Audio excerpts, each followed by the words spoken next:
So let it be.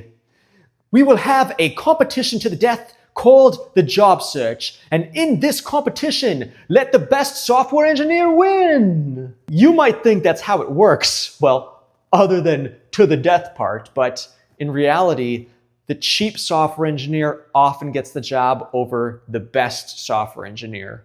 Let's talk about why. Reason number one, most organizations don't need architectural mastery. They're not building a coding software masterpiece. The most important thing for those projects is that features are shipped quickly and affordably. Two, juniors are good enough.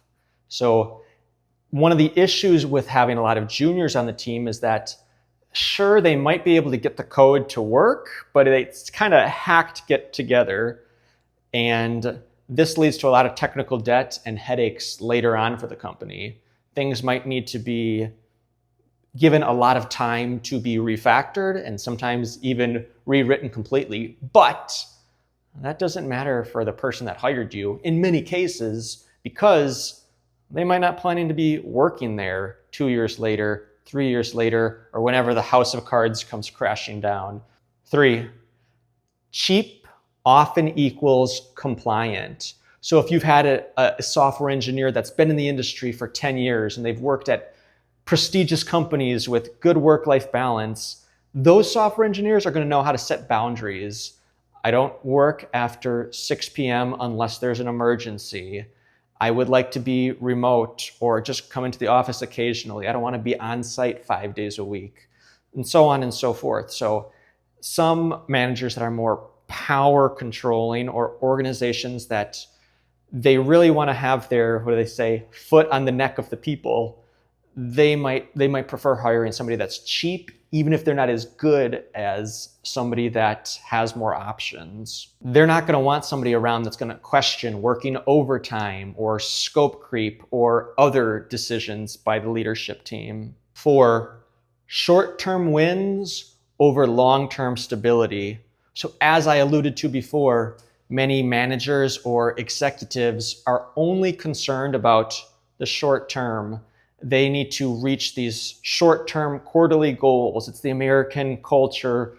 We need to maximize profits this quarter so that the executives can get their yearly bonus, their performance bonus, their sales bonus, revenue bonus, whatever the case may be. They need to hit these targets, and the incentives are aligned such that they're incentivized to produce results now, even if in the long term it doesn't produce the best results. So for that reason, oftentimes hiring cheaper software engineers to get things done at an affordable cost, it makes more sense than hiring somebody with a ton of experience that can make sure the system is scalable and minimizes technical debt so that these things don't have to be paid for and in an exponential amount later on. To conclude, I'm not saying that the cheap developer always wins or even usually wins.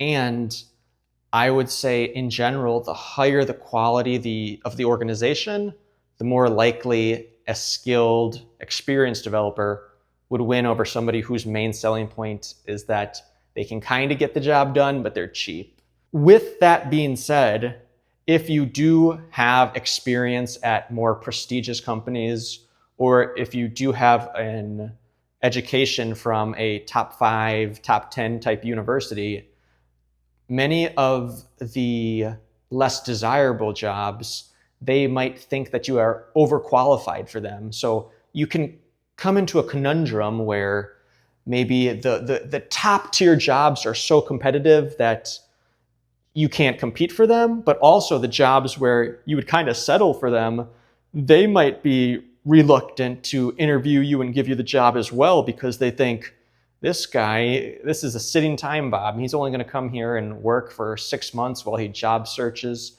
or she job searches and finds something that's better. I know at my company, not that I advocate for this, but I know at my company, they've looked at candidates and say, he has a master's degree from Georgia Tech or another good university, or they've worked at Capital One or some other company that's known to pay very well. And they said, we don't have enough money to pay them. They're not going to stay here. Now, should you be a cheap developer? Not the goal, but it's important to acknowledge the realities. What is, what is.